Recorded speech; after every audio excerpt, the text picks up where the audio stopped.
So if you guys are in the Illinois area, specifically around, I want to say south suburbs, stuff like that, and you're looking for a good heating and air conditioning, people, right here.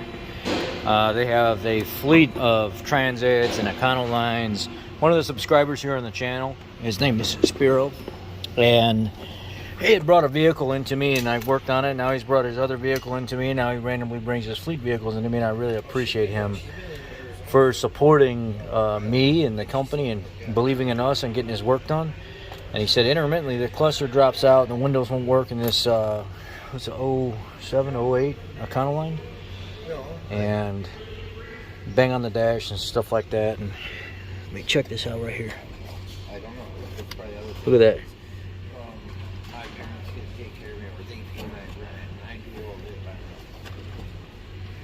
Mess with these wires right here.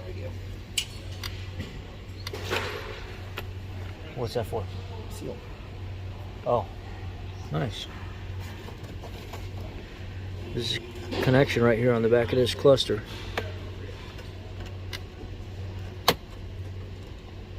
Once these start to go bad, it's kind of hard to fix them.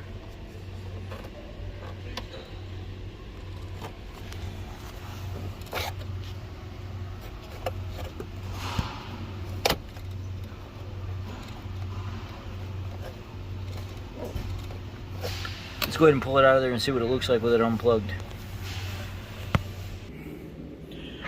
So I've got his cluster pulled apart, and my problem is in this circuit board right here, where all these connections come through. You got two different sets of pins here, two different rows that come through this connection, and they come back through here. So if you look, the bottom row here is this upper row here. Top row here is the inner row back here on the inside. I'm going to reflow and resolder all these connections.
Well, this is where we're at right now.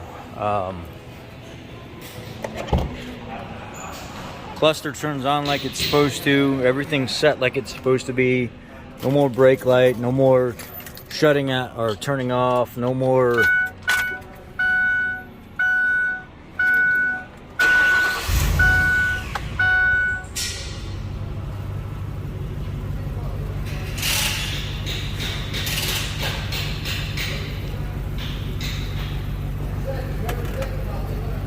I guess there is still a brake light. Popped back on. It went off for a while. Once you get moving, it goes away. I don't know what it is.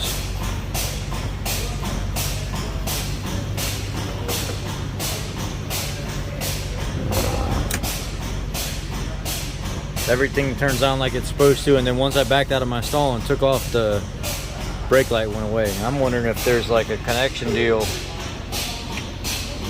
underneath here where the grounding switch is, and until you start moving,